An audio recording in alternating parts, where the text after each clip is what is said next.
গাজীপুরের শ্রীপুর রেঞ্জের অধীনে কেওয়া পশ্চিম খণ্ড গ্রামের 934 নং দাগের বনভূমির জমি বেদখল ছিল। এই জমি শ্রীপুর রেঞ্জের দায়িত্বশীল রেঞ্জ কর্মকর্তা মুখলেসুর রহমান রিপনের নেতৃত্বে এখানে সামাজিক বনায়ন গড়ে তোলা হয়েছে।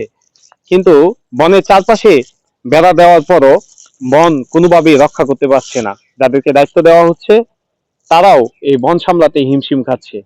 অনেক টাকা ব্যয়ে এই বন রক্ষা করার জন্য সিমেন্টের খুঁটি, নেটের বেড়া দিয়ে ভেতরে যে গরু ছাগল গিয়ে বারবার বন নষ্ট করে ফেলছে। এ ব্যাপারে বারবার তাগিদ দিলেও যারা গরু ছাগল আশপাশে লালন পালন করে তারা কোনোভাবেই থেমে নেই। আর এই নেটগুলো ছিঁড়ে ভেতরে অনেকগুলো দেখেন, ওই যে বনের ভেতরে এখনো বেশ কয়েকটি গরু দেখা যাচ্ছে। এই যে দেখুন, এই বনের ভেতরে ছাড়া একাধিক গরু, এই গরুগুলো বন নষ্ট করে ফেলছে। এই যে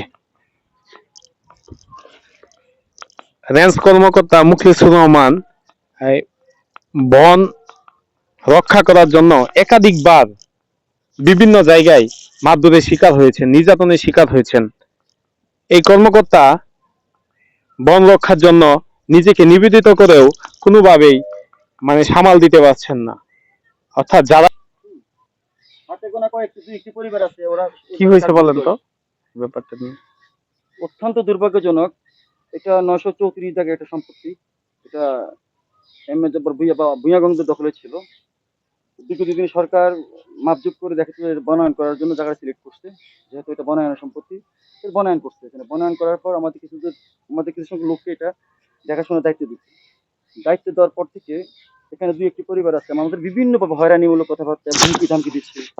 গরু ছাগল যার যেমন মন চাচ্ছে, দুই তিন চারটি পরিবার মাত্র, ওরা গরু ছাগল ঢুকায় যায়, রাতারাতারি ভেড়াগুলো কেটে ফেলে। বারবার এই কথাও বলে 934 দাগে সম্পত্তি আমাদের, ওদের, হ্যান ত্যান এগুলো। আমি এই সম্পত্তি নিয়ে, যেহেতু এই সম্পত্তির পাশে 940 দাগ, এটা আমাদের সম্পত্তি, এখানে আমার বাড়ি আছে, এখানে আমার স্থাপনা আছে করা, ওরা বিভিন্নভাবে মাধ্যমে হুমকি দিচ্ছে। তো আমি কয়েকদিন আগে বলে দিয়েছি যে 934 দাগ সরকারি সম্পত্তি, সরকার মাপজোপ করে বনায়নের জন্য সিলেক্ট করছে এবং সাইনবোর্ড লাগানো আছে এই জায়গায়। এখানে কোনো মাপাজোপা করা যাবে না এবং গরু ছাগল দিয়ে বাগান নষ্ট করা যাবে না। সবারই ক্ষতি করে, সবারই ক্ষতি করে। বাসা বাড়ি দিতে যায়, ছোট ছোট গাছ গাছ আছে খায়ালা। এই যে সরকারের সাথে তৃতীয় পক্ষ আছে, জোরপূর্বক ভাবে 100 বছর 500 বছর দখলের দোহাই দিয়ে জায়গাটা আবারও দখলের পায়তারা করতেছে, যাদের কোনো অস্তিত্ব নেই এই জায়গায়। এই বিষয়গুলো আমি রেঞ্জার মহোদয়কে এবং আমাদের ইউনিয়ন মহোদয়কে দৃষ্টি আকর্ষণ করছি, বিষয়টা ভালোভাবে দেখা হয়।